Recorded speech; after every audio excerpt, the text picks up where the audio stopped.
شروع اللہ کا نام لے کر جو بڑا مہربان نہایت رحم والا ہے۔ طاسین، یہ قرآن یعنی کتاب روشن کی آیتیں ہیں، مومنوں کے لیے ہدایت اور بشارت ہے، وہ جو نماز پڑھتے اور زکوٰۃ دیتے ہیں اور وہ آخرت کا بھی یقین رکھتے ہیں۔ جو لوگ آخرت پر ایمان نہیں رکھتے، ہم نے ان کے اعمال ان کے لیے آراستہ کر دیے ہیں تو وہ بھٹکتے پھر رہے ہیں۔ یہی لوگ ہیں جن کے لیے برا عذاب ہے اور وہ آخرت میں بھی بہت نقصان اٹھانے والے ہیں۔ اور تم کو یہ قرآن اس حکیم و علیم کی طرف سے عطا کیا جاتا ہے۔ جب موسیٰ نے اپنے گھر والوں سے کہا کہ میں نے آگ دیکھی ہے، میں وہاں سے رستے کا پتہ لاتا ہوں یا کوئی شعلہ یعنی ایک انگارہ تمہارے پاس لاتا ہوں تاکہ تم آگ تاپو۔ جب موسیٰ اس کے پاس آئے تو ندا آئی کہ وہ جو آگ میں تجلی دکھاتا ہے بابرکت ہے، اور وہ جو آگ کے ارد گرد ہے، اور اللہ جو تمام عالم کا پروردگار ہے پاک ہے۔ اے موسیٰ، میں اللہ ہوں، عزت والا، حکمت والا، اور اپنی لاٹھی ڈال دو۔ سو جب اسے دیکھا تو اس طرح حرکت کر رہی تھی گویا سانپ ہے، تو پیٹ پھیر کر بھاگے اور پیچھے مڑ کر نہ دیکھا۔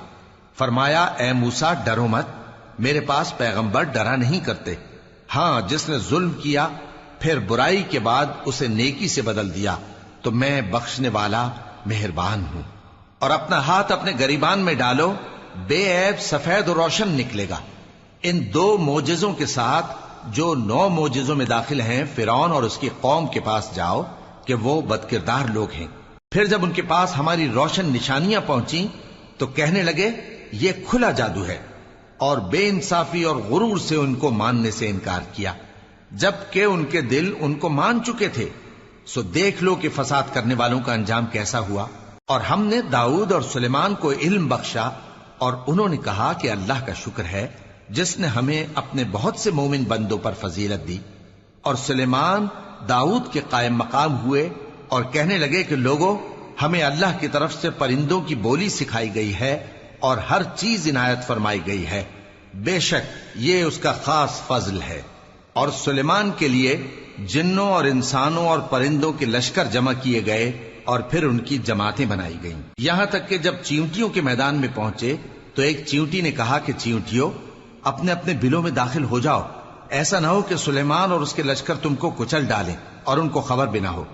تو وہ اس کی بات سے ہنس پڑے اور کہنے لگے کہ اے پروردگار، مجھے توفیق عنایت کر کہ جو احسان تو نے مجھ پر اور میرے ماں باپ پر کیے ہیں ان کا شکر کروں اور ایسے نیک کام کروں کہ تو ان سے خوش ہو جائے، اور مجھے اپنی رحمت سے اپنے نیک بندوں میں داخل فرما۔ اور جب انہوں نے پرندوں کا جائزہ لیا تو کہنے لگے کیا سبب ہے مجھے ہدہد نظر نہیں آتا؟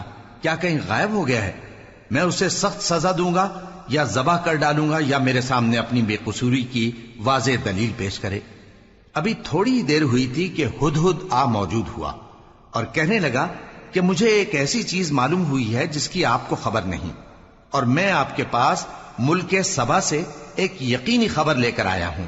میں نے ایک عورت دیکھی کہ ان لوگوں پر حکومت کرتی ہے اور ہر چیز اسے میسر ہے، اور اس کا ایک شاندار تخت ہے۔ میں نے دیکھا کہ وہ اور اس کی قوم اللہ کو چھوڑ کر آفتاب کو سجدہ کرتے ہیں، اور شیطان نے ان کے اعمال انہیں آراستہ کر دکھائے ہیں اور ان کو رستے سے روک رکھا ہے، پس وہ رستے پر نہیں آتے اور نہیں سمجھتے ہیں کہ اللہ کو جو آسمانوں اور زمین میں چھپی چیزوں کو ظاہر کر دیتا اور تمہارے پوشیدہ اور ظاہر اعمال کو جانتا ہے، کیوں سجدہ نہ کریں؟ اللہ کے سوا کوئی عبادت کے لائق نہیں، وہی عرش عظیم کا مالک ہے۔ سلیمان نے کہا اچھا، ہم دیکھیں گے تو نے سچ کہا ہے یا تو جھوٹا ہے۔ یہ میرا خط لے جا اور اسے ان کی طرف ڈال دے، پھر ان کے پاس سے ہٹ جانا اور دیکھنا کہ وہ کیا جواب دیتی ہیں۔ ملکہ نے کہا کہ دربار والوں، مجھ تک ایک نامہ گرامی پہنچایا گیا ہے، وہ سلیمان کی طرف سے ہے، اور مضمون یہ ہے کہ شروع اللہ کا نام لے کر جو بڑا مہربان نہایت رحم والا ہے، بعد اس کے یہ کہ مجھ سے سرکشی نہ کرو اور مطیع و فرما بردار ہو کر میرے پاس چلے آؤ۔ خط سنا کر کہنے لگی کہ اے اہل دربار، میرے اس معاملے میں مجھے مشورہ دو، جب تک کہ تم حاضر نہ ہو اور صلاح نہ دو میں کسی کام کا فیصلہ نہیں کیا کرتی۔ وہ بولے کہ ہم بڑے زوراور اور سخت جنگجو ہیں، اور حکم آپ کے اختیار میں ہے، تو جو حکم دیجیے گا اس کے انجام پر نظر کر لیجئے گا۔ اس نے کہا کہ بادشاہ جب کسی شہر میں داخل ہوتے ہیں تو اس کو تباہ کر دیتے ہیں اور وہاں کے عزت والوں کو ذلیل کر دیا کرتے ہیں، اور اسی طرح یہ بھی کریں گے، اور میں ان کی طرف کچھ تحفہ بھیجتی ہوں اور دیکھتی ہوں کہ قاصد کیا جواب لاتے ہیں۔ پس جب قاصد سلیمان کے پاس پہنچا تو سلیمان نے کہا، کیا تم مجھے مال سے مدد دینا چاہتے ہو؟ سو جو کچھ اللہ نے مجھے عطا فرمایا ہے وہ اس سے کہیں بہتر ہے جو تمہیں دیا ہے۔ حقیقت یہ ہے کہ اپنے تحفے سے تم ہی خوش ہوتے ہوگے۔ ان کے پاس واپس جاؤ، اب ہم ان پر ایسے لشکر لے کر حملہ کریں گے جن کے مقابلے کی ان میں طاقت نہ ہوگی، اور ان کو وہاں سے بے عزت کر کے نکال دیں گے اور وہ ذلیل ہوں گے۔ سلیمان نے کہا کہ اے دربار والو، کوئی تم میں ایسا ہے کہ قبل اس کے کہ وہ لوگ فرما بردار ہو کر ہمارے پاس آئیں، ملکہ کا تخت میرے پاس لے آئے؟ جنات میں سے ایک قوی ہیکل جن نے کہا کہ قبل اس کے کہ آپ اپنی جگہ سے اٹھیں میں اس کو آپ کے پاس لا حاضر کرتا ہوں، اور مجھے اس پر قدرت بھی حاصل ہے اور امانت دار بھی ہوں۔ ایک شخص جس کو کتاب الہی کا علم تھا کہنے لگا کہ میں آپ کی آنکھ کے جھپکنے سے پہلے پہلے اسے آپ کے پاس حاضر کیے دیتا ہوں۔ جب سلیمان نے تخت کو اپنے پاس رکھا ہوا دیکھا تو کہا کہ یہ میرے پروردگار کا فضل ہے تاکہ مجھے آزمائے کہ میں شکر کرتا ہوں یا کفران نعمت کرتا ہوں، اور جو شکر کرتا ہے تو اپنے ہی فائدے کے لیے شکر کرتا ہے، اور جو ناشکری کرتا ہے تو میرا پروردگار بے نیاز ہے، کرم کرنے والا ہے۔ سلیمان نے کہا کہ ملکہ کے امتحان عقل کے لیے اس کے تخت کی صورت بدل دو، دیکھیں کہ وہ سوج رکھتی ہے یا ان لوگوں میں سے ہے جو سوج نہیں رکھتے۔ پھر جب وہ آ پہنچی تو پوچھا گیا کہ کیا آپ کا تخت بھی اسی طرح کا ہے؟ اس نے کہا کہ یہ تو گویا ہو بہو وہی ہے، اور ہم کو اس سے پہلے ہی سلیمان کی عظمت و شان کا علم ہو گیا تھا، اور ہم فرما بردار ہیں۔ اور وہ جو اللہ کے سوا دوسروں کی پرستش کرتی تھی، سلیمان نے اس کو اس سے منع کیا کہ وہ کافروں میں سے تھی۔ اس کے بعد اس سے کہا گیا کہ محل میں چلیے۔ جب اس نے اس کے فرش کو دیکھا تو اسے پانی کا حوض سمجھا اور کپڑا اٹھا کر اپنی پنڈلیاں کھول دی۔ سلیمان نے کہا، یہ ایسا محل ہے جس کے نیچے بھی شیشے جڑے ہوئے ہیں۔ وہ بول اٹھی کہ پروردگار، میں اپنے آپ پر ظلم کرتی رہی تھی، اور اب میں سلیمان کے ساتھ اللہ رب العالمین پر ایمان لاتی ہوں۔ اور ہم نے سمود کی طرف ان کے بھائی صالح کو بھیجا کہ اللہ کی عبادت کرو، تو وہ دو فریق ہو کر آپس میں جھگڑنے لگے۔ صالح نے کہا کہ اے قوم، تم بھلائی سے پہلے برائی کے لیے کیوں جلدی کرتے ہو، اور اللہ سے بخشش کیوں نہیں مانگتے تاکہ تم پر رحم کیا جائے؟ وہ کہنے لگے کہ تم اور تمہارے ساتھی ہمارے لیے برا شگون ہیں۔ صالح نے کہا کہ تمہاری بدشگونی اللہ کے پاس ہے، بلکہ تم ایسے لوگ ہو جن کی آزمائش کی جاتی ہے۔ اور شہر میں 9 شخص تھے جو ملک میں فساد کیا کرتے تھے اور اصلاح سے کام نہیں لیتے تھے۔ کہنے لگے کہ اللہ کی قسم کھاؤ کہ ہم رات کو اس پر اور اس کے گھر والوں پر شبخون ماریں گے، پھر اس کے وارثوں سے کہہ دیں گے کہ ہم تو اس کے گھر والوں کے موقع ہلاکت پر تھے ہی نہیں، اور ہم سچ کہتے ہیں۔ اور وہ ایک چال چلے، اور ہم نے بھی ایک تدبیر کی، اور ان کو کچھ خبر نہ ہوئی۔ تو دیکھ لو کہ ان کی چال کا انجام کیسا ہوا۔ ہم نے ان کو اور ان کی قوم سب کو ہلاک کر ڈالا۔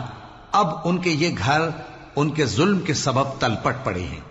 جو لوگ علم رکھتے ہیں ان کے لیے اس میں نشانی ہے، اور جو لوگ ایمان لائے اور ڈرتے تھے ان کو ہم نے نجات دی۔ اور لوط کو یاد کرو جب انہوں نے اپنی قوم سے کہا کہ تم بے حیائی کے کام کیوں کرتے ہو جبکہ تم دیکھتے ہو؟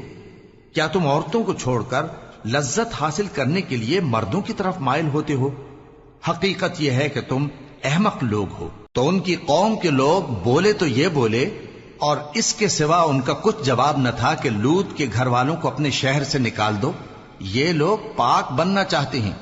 تو ہم نے ان کو اور ان کے گھر والوں کو نجات دی، مگر ان کی بیوی کہ اس کی نسبت ہم نے مقرر کر رکھا تھا کہ وہ پیچھے رہنے والوں میں ہوگی۔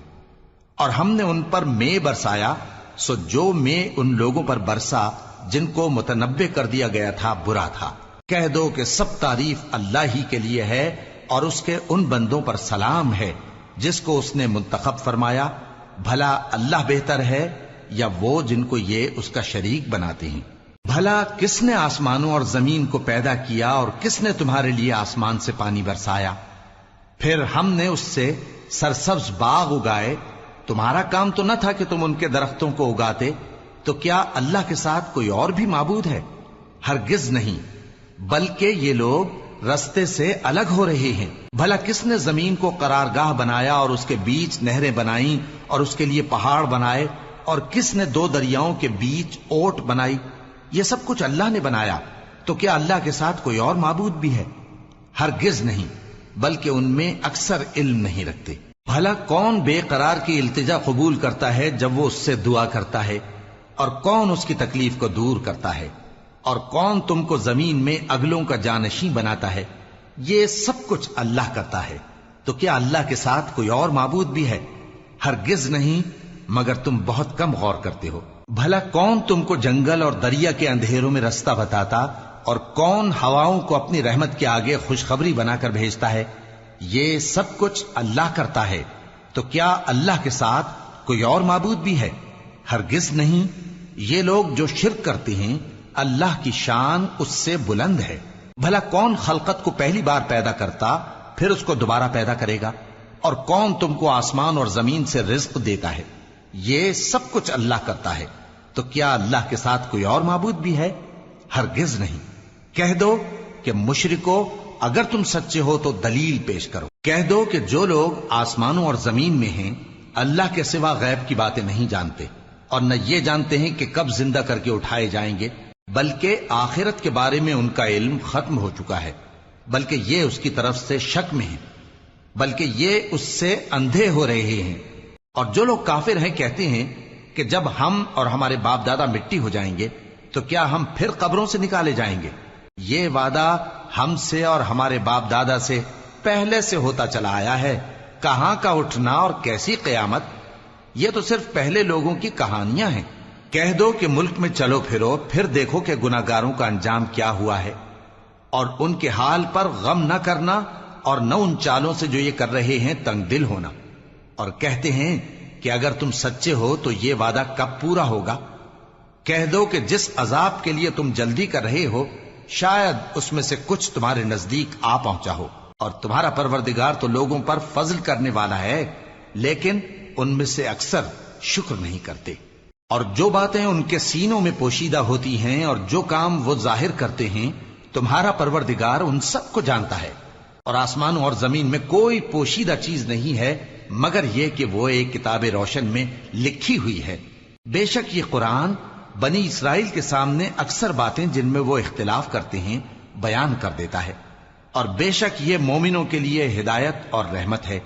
تمہارا پروردگار قیامت کے روز ان میں اپنے حکم سے فیصلہ کر دے گا، اور وہ غالب ہے، علم والا ہے۔ تو اللہ پر بھروسہ رکھو، تم تو صاف حق پر ہو۔ کچھ شک نہیں کہ تم مردوں کو بات نہیں سنا سکتے، اور نہ بہروں کو جبکہ وہ پیٹ پھیر لیں آواز سنا سکتے ہو، اور نہ اندھوں کو گمراہی سے نکال کر رستہ دکھا سکتے ہو۔ تم تو انہی کو سنا سکتے ہو جو ہماری آیتوں پر ایمان لاتے ہیں، پھر وہ فرما بردار ہو جاتے ہیں۔ اور جب ان کے بارے میں عذاب کا وعدہ پورا ہوگا تو ہم ان کے لیے زمین میں سے ایک جانور نکالیں گے جو ان سے باتیں کرے گا۔ یہ ہم اس لیے کریں گے کہ لوگ ہماری آیتوں پر ایمان نہیں لاتے تھے۔ اور جس روز ہم ہر امت میں سے ایک بڑے گروہ کو جمع کریں گے جو ہماری آیتوں کی تکذیب کرتے تھے، پھر ان کی جماعت بندی کی جائے گی، یہاں تک کہ جب سب آ جائیں گے تو اللہ فرمائے گا کہ کیا تم نے میری آیتوں کو جھٹلا دیا تھا، حالانکہ تم نے اپنے علم سے ان کا احاطہ تو کیا ہی نہ تھا؟ بھلا تم کیا کرتے رہتے تھے؟ اور ان کے ظلم کے سبب ان کے حق میں وعدہ عذاب پورا ہو کر رہے گا تو وہ بول بھی نہ سکیں گے۔